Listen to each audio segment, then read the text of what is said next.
আমি মনে হয় মরে যাচ্ছি, আমাকে একটু দাও। তুমি এত সুন্দর কেন?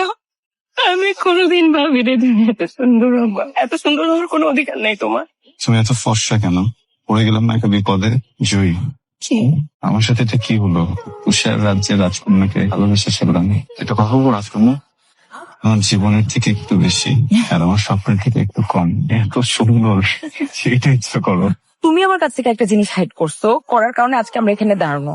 তুমি আমার সাথে এটা হাইড না করলে হয়তো আমাদের একটা সুন্দর বন্ধুত্বের সম্পর্ক তো থাকতে পারতো। বাট আমি কি করতে পারি রাতুল?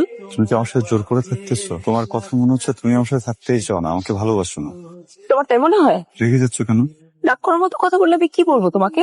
আমি মোটেও রেগে যাচ্ছি না। তোমাকে একটা কথা বলি, তুমি তোমার বাবা আমার পছন্দের বিয়ে করে ফেলো, আমি তোমাকে আটকাবো না, আমি তোমাকে কিচ্ছু বলবো না।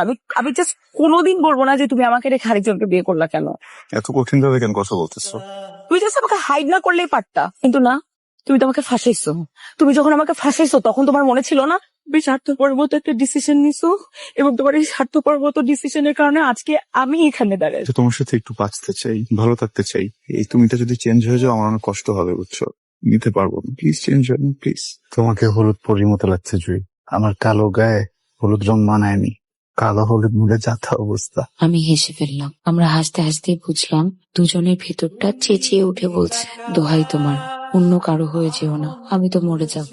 আমার খুব বেঁচে থাকার চেষ্টা। ইউনিভার্সিটির ফার্স্ট ইয়ারে যখন স্যার জিজ্ঞেস করেছিলেন রাতুল তোমার ইচ্ছা কি, আমি বলেছিলাম স্যার আমার অনেক বছর বাঁচার ইচ্ছা, কিন্তু সেই ইচ্ছাটা পূরণ হলো না। হ্যালো, এই কি হয়েছে? আসলে আপু, সকালে আমার বন্ধু সুসাইড অ্যাটেম্প করছিল। ডাক্তাররা আসলে অনেক চেষ্টা করলো, কিন্তু বেঁচে নেই আমার বন্ধুটা। একটু আগে সে মারা গেছে। একবার আমাকে বলো নাই, মরে গেছো। কিভাবে বল? আমি তো কালকে কথা বললাম তোমার সাথে, তুমি তো ভালোই ছিলা।